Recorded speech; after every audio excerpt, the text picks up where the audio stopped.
بسم اللہ الرحمن الرحیم۔ السلام علیکم۔ حضرت اسماعیل علیہ السلام کی دوسری بیوی کا واقعہ۔ خانہ کعبہ بنانے سے پہلے 2 دفعہ حضرت ابراہیم علیہ السلام مکہ مکرمہ میں حضرت اسماعیل علیہ السلام کے گھر آئے، مگر حضرت اسماعیل علیہ السلام دونوں دفعہ گھر پہ نہیں ملے اور زیادہ ٹھہرنے کا حکم نہ تھا۔ پہلی بار جب تشریف لائے اس وقت حضرت اسماعیل علیہ السلام کے گھر میں ان کی پہلی بیوی موجود تھیں۔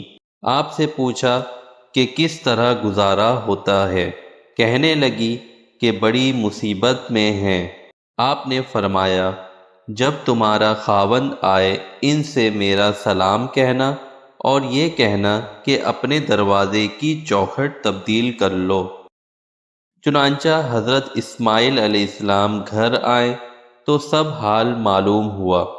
آپ نے فرمایا کہ وہ میرے والد تھے، اور چوکھٹ والی بات کا مطلب یہ ہے کہ تم کو میں طلاق دے دوں۔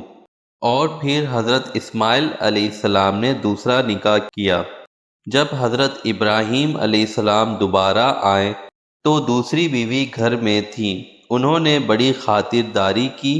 آپ نے ان سے بھی پوچھا کہ گزارا کیسا ہے؟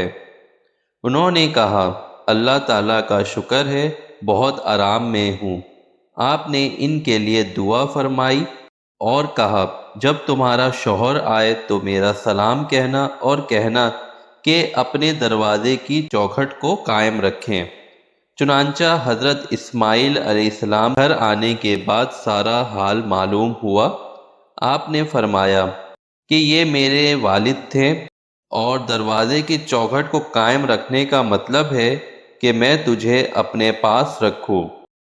دوستو، ناشکری نہیں چاہیے، اسی لیے جیسے بھی حال ہو صبر اور شکر سے گزارا کرنا چاہیے۔ اللہ پاک بھی شکر کرنے والوں کا ہمیشہ ساتھ دیتا ہے، اور کوشش کیا کرے کہ ہر معاملات میں الحمدللہ ضرور کہا کرے۔ ویڈیو پسند آئی ہے تو لائک اینڈ شیئر اور کمنٹس کر کے ضرور بتائیے گا۔ مزید اس طرح کی ویڈیوز کے لیے چینل کو بھی سبسکرائب کر لیے گا۔ اللہ حافظ۔